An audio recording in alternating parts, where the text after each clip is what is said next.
You know what I hate about games these days? They're still farming. They're still farming in video games. Now I understand the basic principle of farming and why it's kind of necessary for gaming. You don't want to just like hand everyone all of the tools whenever they want them. They can do whatever they want. There has to be like a feeling that they've earned what's come to them, what they're getting. They've earned certain, whatever you can buy with the materials that you're farming. And I get that. But in modern games, I'm looking for more than a pickaxe. And that's just kind of where I want to start. And I think we're capable. I've seen a few games coming out recently that are definitely trying to improve upon the formula, definitely trying to move past just using a pickaxe to harvest stone and a regular axe to harvest wood, but not far enough. It's hard not to talk about farming mechanic without bringing up a game that I really enjoy playing, which is Scrap Mechanic. It's a game where you're a mechanic and you're meant to farm resources. That's the whole point of the game. The whole point is the farming the resources, but in order to do so, you need to build something.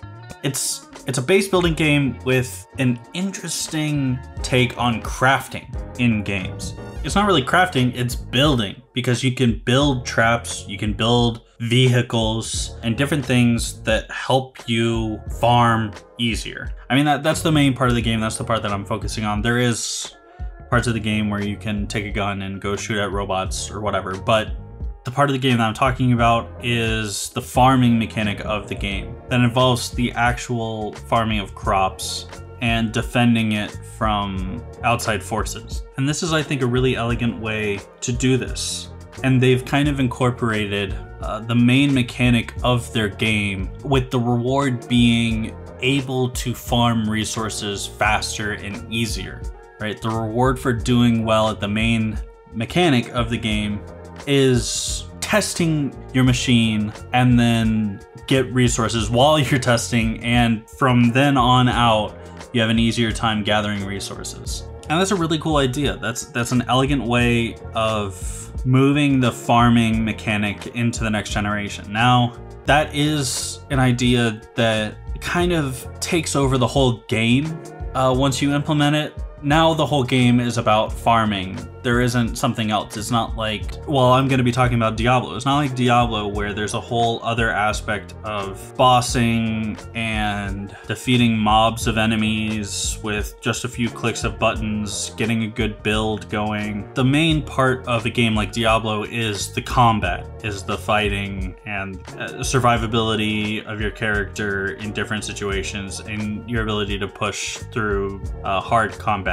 Now, Diablo has been doing a good job at moving away from this, I think, but normally in these types of games, the farming becomes an activity that you just kind of have to do for a certain part of the game. You have to stop what you're doing and go farm for something.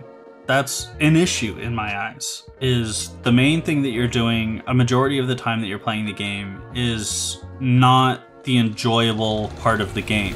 For a game like, you know what's a good game to talk about here is Skyrim.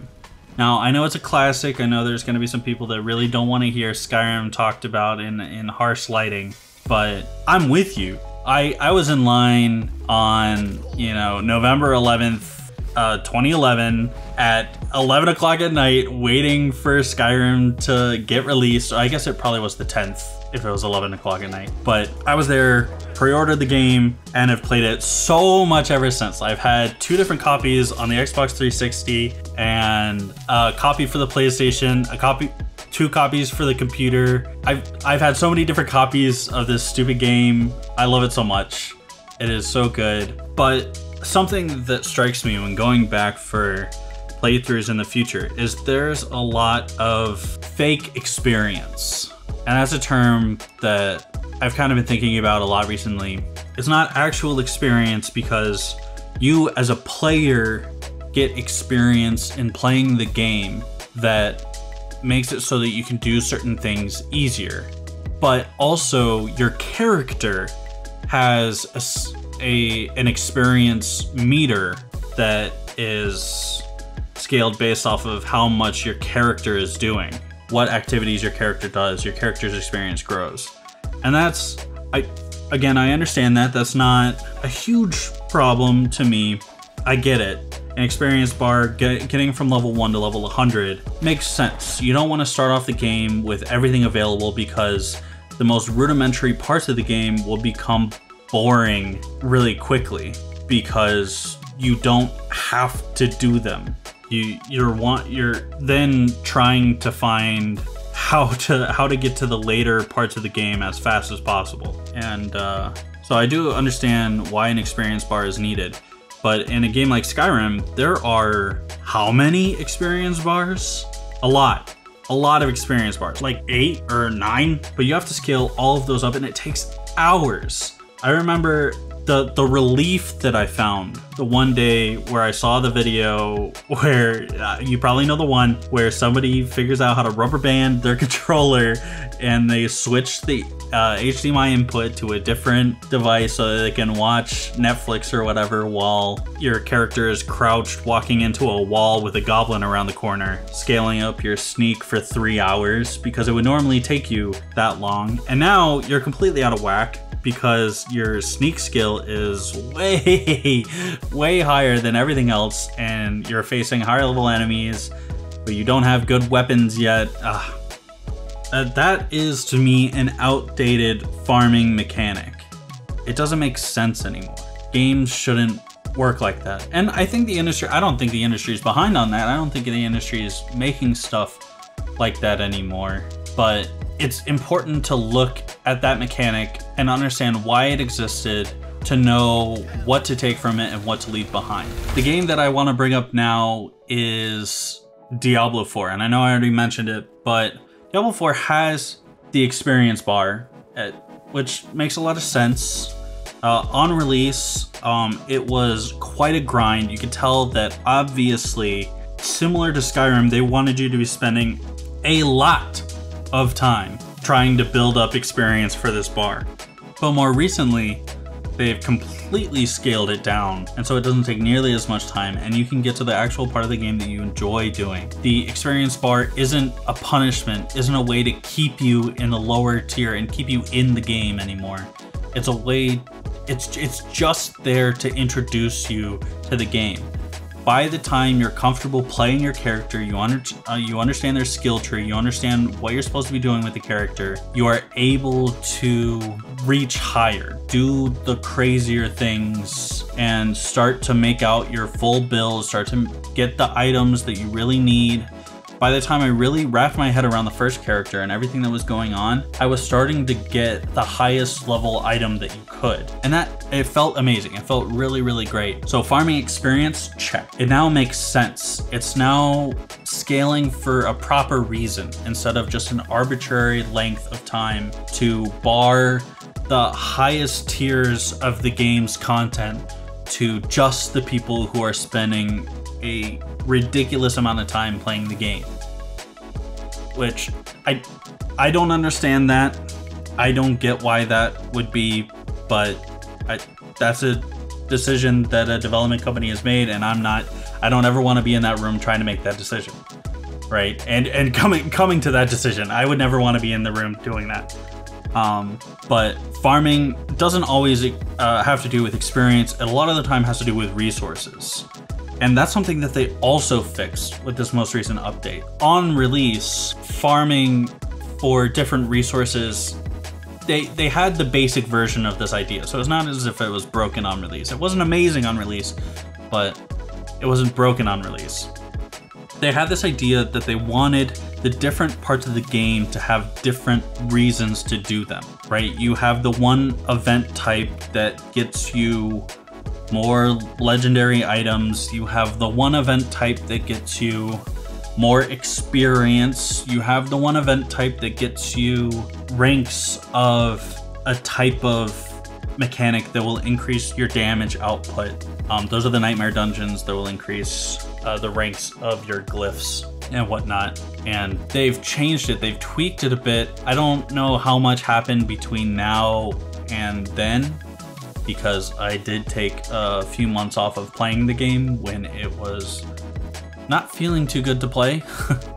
But back now, and the way it feels is great. They have very sectioned parts of the game that feels like a comfortable rotation of you being able to play what you want for exactly the amount of time that you want to play it.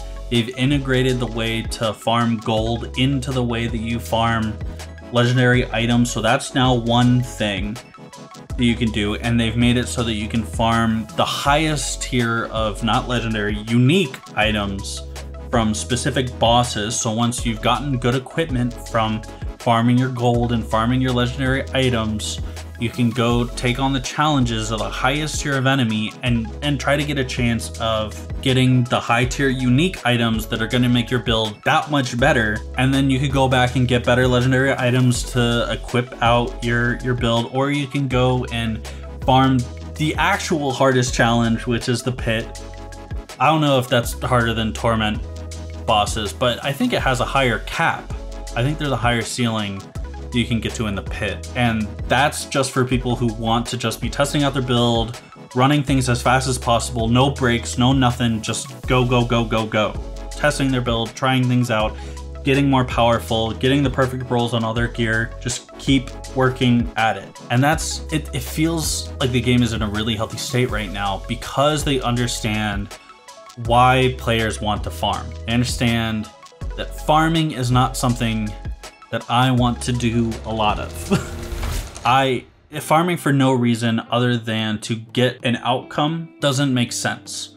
The mechanic of farming in modern times has to have something to it. It has to be substantive. It can't just be holding a pickaxe and clicking the button towards a tree, walking to a tree and hitting it with a pickaxe. That's completely outdated in modern times. It doesn't make sense anymore. It's all right for a game like Fortnite where it's not really what you're doing. You have to risk yourself to go and do it. That kind of thing makes sense. And you also don't have to do it very much in order to get a good amount of resources. It's just kind of a thing that you're doing as you're moving. That kind of makes sense. A game like Ark doesn't really make sense because it is just a time suck. That's all it is. It's a time suck rather than a substantive part of your day, a substantive part of your playing experience. If I can go on and play a game for 4 hours in a night after getting home from work, and all that I do in those 4 hours is get a dinosaur, walk up to a tree, hit the tree, walk back, get a different dinosaur, walk up to a rock, hit the rock, walk back, that's not it. That ain't it for me, man. That's an outdated mechanic that needs to be looked at. I want to talk about Hades now, Hades 2, because they did something that was interesting. They already have the farming mechanic that is working up your keepsake levels based off of how many rooms that you clear while wearing the keepsake, and that makes sense. They have the nectar with the gods, so they have the dialogue built into the gameplay mechanics, so you get better stuff for interacting with the characters and the dialogue that they have and finding out about the story. That stuff makes a whole lot of sense. That's why Hades is it feels like such a polished game. I know it's still in pre-release, but Hades as a franchise seems like a polished franchise. So that stuff makes sense, but they've literally introduced a pickaxe and a shovel and a fishing rod. So there was a fishing rod, but they've introduced these other farming mechanics that begs the question why. It doesn't make a whole lot of sense to me why they'd do this. I get just having like one type of resource, one type of meta currency that's farming for the sake of farming. It feels like the solution that they had in mind to round out this mechanic that was creating advantages in the different realms and meta progression. They wanted to have meta progression affect the map and your runs and the way that everything happens and the tools that you have available to you in the runs, right? Feels like the only way that they could think of to involve that was the introduction of more types of resources, more ways for resources to be farmed. And it was a little bit upsetting for me to see that. I don't think it's necessary because it's not even like it's a huge inconvenience. So I'm not like not gonna play the game. The game's an amazing game. I love the game. I am so pumped for the rest of the game to come out.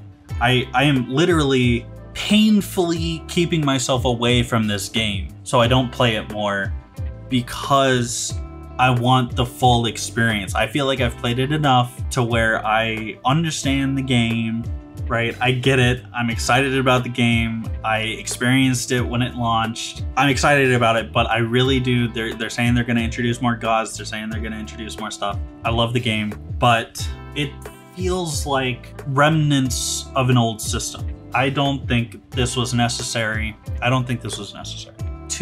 After you're done killing all the enemies, you walk over to the rock and hit the rock 4 times with the right button. That's not gameplay. That's not gameplay for me. There was a more elegant way for them to do that, and I hope we find it. I hope we can start to normalize in the industry mechanics like Diablo, where they've completely upped the convenience factor to get rid of the sour parts of some of these mechanics. They've made it easier for you to get resources and spend less time doing so, and just made it passive. Made it happen while you're playing the game, instead of breaking the game and going and specifically hitting a rock when you're in the middle of doing something. Like, it's completely separating yourself from the game for the 4 seconds that it takes to run over to this rock, or wait for the little white wisp to make its way over to the rock so you can go smack it with a pickaxe 4 times. I don't know. That feels outdated to me. And again, no marks against Hades. Love the game. Marks against the industry, because we need to come up with something. Yeah, and that's all I got for today. So thank you very much for watching, and I will catch you in the next one.